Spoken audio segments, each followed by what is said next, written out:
Using technology for classroom assessments. Hello, my name is Ebony Sanders. I am a fifth grade math teacher for St. Louis Charter School. I received my bachelor's in education from Harris-Stowe State University.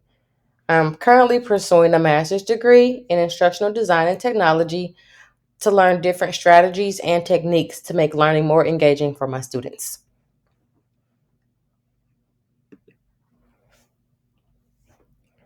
Before we begin, I just wanted to share one of the moments that helped me to dive deeper into incorporating technology into my assessments and even classroom activities. I started out in education as a teacher's assistant for the St. Louis Public School District. I worked with my preschoolers and used to have small group learning time with them. The only form of technology that we had in our classroom was an old projector in our room that we primarily used for math. One day, we received an email saying that all preschool classrooms were getting a Promethean board. The lead teacher at the time was older and had no idea of what a Promethean board was, nor did she really use any other forms of technology. I had used the board maybe once or twice. When we got the board installed, one of my 3 year olds asked, "Are we going to get a chance to touch it? Because we can't touch anything in this classroom." At the time, I just thought the student was trying to damage the equipment, get his hands on some new stuff to play with. But as I began to use the board and learn more about the features and possibilities that it offered, I realized that he didn't want to damage the board, but wanted to learn in a more interactive way. He wanted to be able to see the progress of his learning and collaborate more in the learning process with other students. I came to the realization that technology in the classroom would benefit me and my students in ways that I had never even thought about before.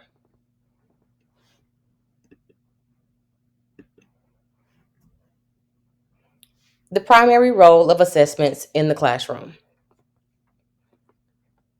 Assessments act as a tool for both individual evaluation and performance comparison across groups and a range of abilities. The goal of assessment is to acquire pertinent data regarding student performance or progress, or to identify student interests so that learning process evaluations can be made. Teachers can use this information to tailor their lesson plans by considering the degree of achievement of each student as well as the group's particular preferences. Assessment should incorporate learning, grading, and the student motivation. Effective assessment techniques give important insight into students' learning. We can learn what the students learn from them, how well they learn it, and where they have difficulties. Incorporating technology not only does these things, but also makes it easier for the students, more fulfilling for them, and more reflective.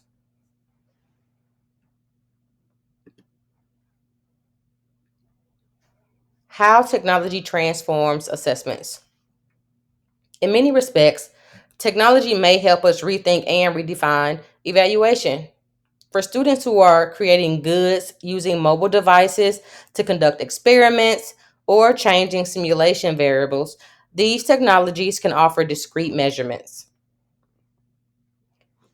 It has been worthwhile to consider the project based approach rather than relying solely on conventional assessments.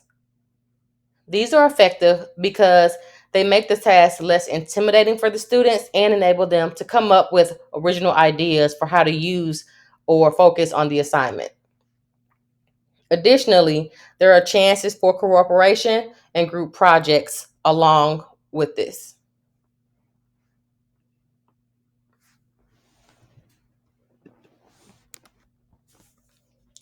Student benefits to using technology on assessments. There are quite a few benefits to using technology in assessments. A few that I like to use in my classroom and that actually help my students on tests and assessments are differentiated learning styles. They prepare students for a future in technology. Since COVID-19, the education system has drastically changed. Although students are back in school full time, in person, so are the everyday uses of technology. At the school where I currently teach, we have a 1-to-1 student to computer ratio. Another benefit is the connection with other students. Education can now expand outside of the classroom without students even having to leave. And to sum it all up, students are having a fun and engaging learning experience. This makes learning memorable and assessments easier for students. I've incorporated a 3-minute video of an educator using a tool that I also like to use in my classroom called Kahoot. The educator assesses and explains the benefits of this type of assessment. He goes into details about the engagement that his students have while using this form of technology to assist them.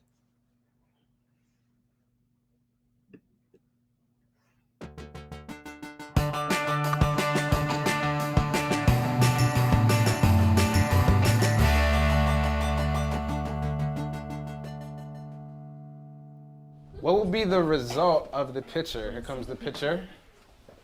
All right, got some numbers on this one. Look closely. On the left, you see 10 newtons. On the right, that group is pulling with 12 newtons of force, Daniel and Maria. So if they win, what's gonna happen? They're gonna lose because they have less force, right? Yep, 12 newtons is greater than 10 newtons. All right, great job. Very close. Clap it up, clap it up, clap it up. Everybody did a great job. Assessment is an important process in learning because it gives learners feedback about how they're doing. Formative assessment include in-the-moment judgments that staff make to drive their instruction. Watch how Lamond uses a formative assessment app called Kahoot to get his learners to think about the science ideas and to give everyone an immediate summary of their learning. We use Kahoot. A lot of people are familiar with this app, but it's a free app. A lot of school teachers use it. And it's really just a fun way to introduce them to new information and to make them feel comfortable with answering and getting a question wrong without necessarily having to stop the lesson. Why do the cats stay balanced? Because they both have the same amount of force. Same. Those are equal forces, so they're gonna balance each other out or cancel each other out. Basically what it is a Jeopardy style question game where you put the questions up on a screen, a TV, or a projector. Everyone can see it. And on a mobile device, phone, tablet, whatever you have access to, they can log into the game. They pop their name up. Everybody can see their team name on the screen. And then you can ask questions based on what you're learning that day. And what I noticed, not only do they get really competitive, so everybody's like working with their team to make sure they get the right answer, but they feel comfortable enough to provide an answer versus if I were to just ask the group in general in front of everyone, like, hey, raise your hand if you know X, Y, and Z. The Kahoot app really gets them to let their guards down. You can find out what they really know. And that's a part of that formative, summative evaluation.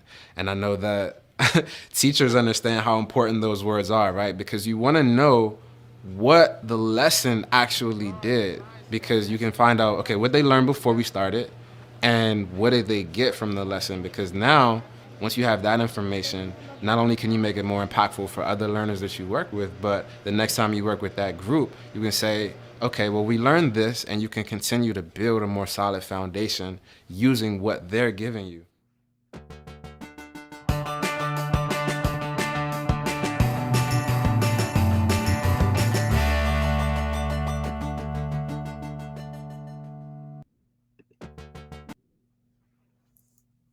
Digital assessment tools. Kahoot, Flipgrid, Jamboard, Edpuzzle, and Podcast. Kahoot is a game-based learning application that emphasizes the practice makes progress for retention and a long-term learning model, as we saw in the video. Kahoot reinforces knowledge without feeling repetitive and keeps the material engaging and enjoyable. Flipgrid is a video discussion and sharing app.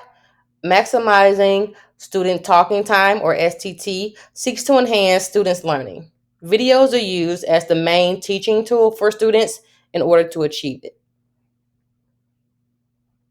For use with Google Workplace, formerly known as G Suite, Jamboard is a digital interactive whiteboard that Google created. You can use the online browser, the mobile app, or the Jamboard device to collaborate in real time with the app. There are pros and cons to Jamboard, just like any other tool. One advantage to using Jamboard is that it allows students to pull files from the Google Drive to use Google Meet to live chat and discuss. They are able to post comments and sticky notes and then collaborate on the ideas and suggestions that they share with each other. One disadvantage is that it lacks the ability to add media content such as music or other videos. With the help of Edpuzzle, you can easily engage in each learner, one video at a time. It is a web-based application for altering online videos and including interactive elements to focus on a particular educational goal. Podcasts can be used in the classroom to give students 24/7 access to lectures and homework. In my opinion, it fosters student communities and it helps students to catch up on any missed assignments or lessons that may have been taught.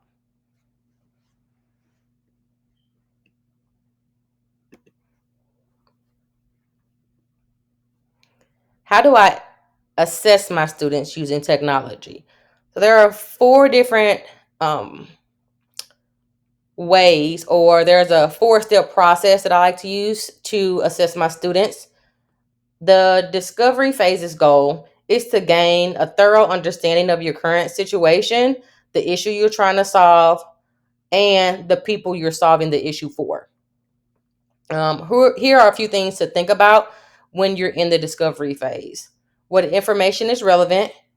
Which system belongs to who? And where does this procedure get its information from?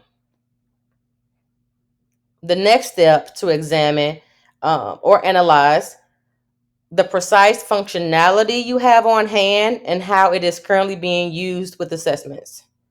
You want to look into these issues because you might not require a solution that is as complicated as you initially imaged or imagined. The third step is definition and development. You are well aware of the issue, the surrounding circumstances, the gaps you're attempting to close, and you have a high level goal for the students. You need to develop your final vision. Do these features or functions address the issue the class is experiencing? And the last stage is to document your plan for all of your work, including the type of technology you plan to use.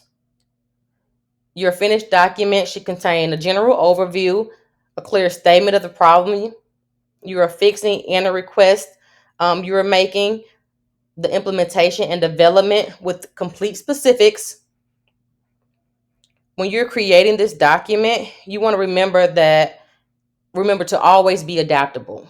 It's better to change the assessment type now than to wind up using technology that you dislike or technology that does not allow room for growth with your students.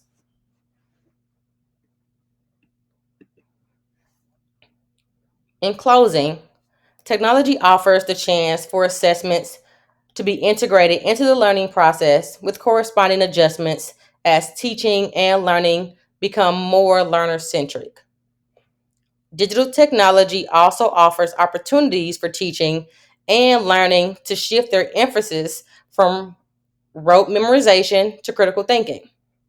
Unlike paper-based assessments, digital assessments can also add crucial layers of protection to the assessment and the results that we receive from our students. Additionally, it can lessen the pressure on institutions to keep paper files secure both during and after exams.